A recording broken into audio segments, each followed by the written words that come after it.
Hodges was born in Michigan, but it's not any information about her life, her childhood. But when she was 20 years old in March of 2022, she had moved into an apartment with her boyfriend in Roseville, Michigan. And about a month later in April, 18-year-old single mother Taylor Starks moved into the apartment below Kimora with her 1-year-old child, Kyrie Starks. And with the two being in close proximity, they started to greet each other. They started conversing. Eventually, the two became friends. Taylor was a waitress at a restaurant nearby, and sometimes she would need a babysitter, and she asked Kimora if she could watch baby Kyrie sometimes, and she agreed. Kimora became Kyrie's primary babysitter. So on June 13th, 2022, Taylor dropped him off before clocking in for her evening shift, just like any other night.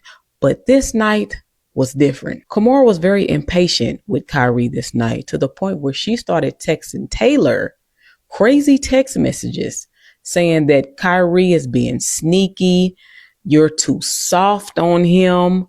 And then she just blatantly said, you know what? I don't even want to babysit him anymore. Agitated by the child's behavior, she violently shakes Kyrie and throws him forcefully up against a wall, and then does nothing for a period of time because she thinks he's okay, until she noticed that his breathing became abnormal. Kyrie had started to twitch, and instead of calling 911, she's pacing back and forth to think of a story to tell Taylor.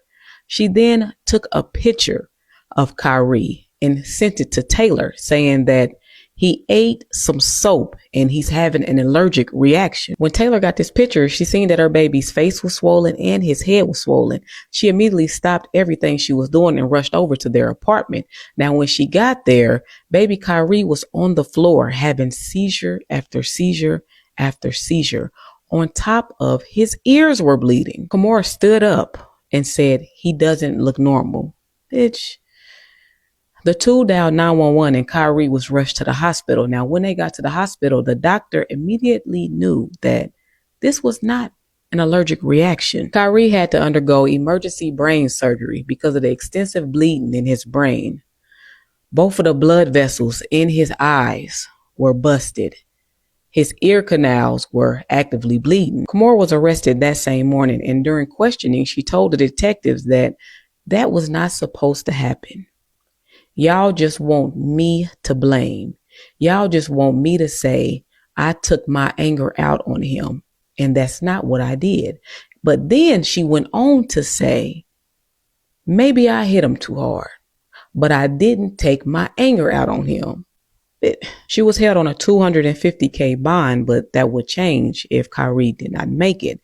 It wasn't until June 22nd, 8 days later, after being on life support and showing zero brain activity, 1-year-old Kyrie Starks passed away just 1 month shy of his second birthday. This upped her charges to first-degree felony murder, and Taylor cooperated with the prosecutors and was willing to give her a plea deal for second-degree murder, but she declined. Kimora wanted to fight the charges, and her trial didn't start for another 3 years. In July of 2025, she stood up and apologized for prolonging the trial.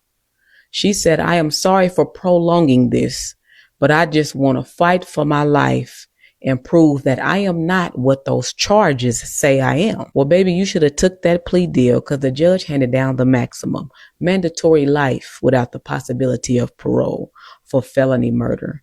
15 to 40 years for the first degree child abuse charge. This was a quick case. It wasn't a lot on this, but this just shows you how quickly your life can change when you can't control your actions, your emotions. Her life gone in a blink of an eye. R.I.P. to baby Kyrie. When I was watching Taylor's interview, she said that she didn't have no mother or no father. She said that Kyrie was the only thing she had, and that was sad. Yellow tape. What y'all think? This is the story of Kimora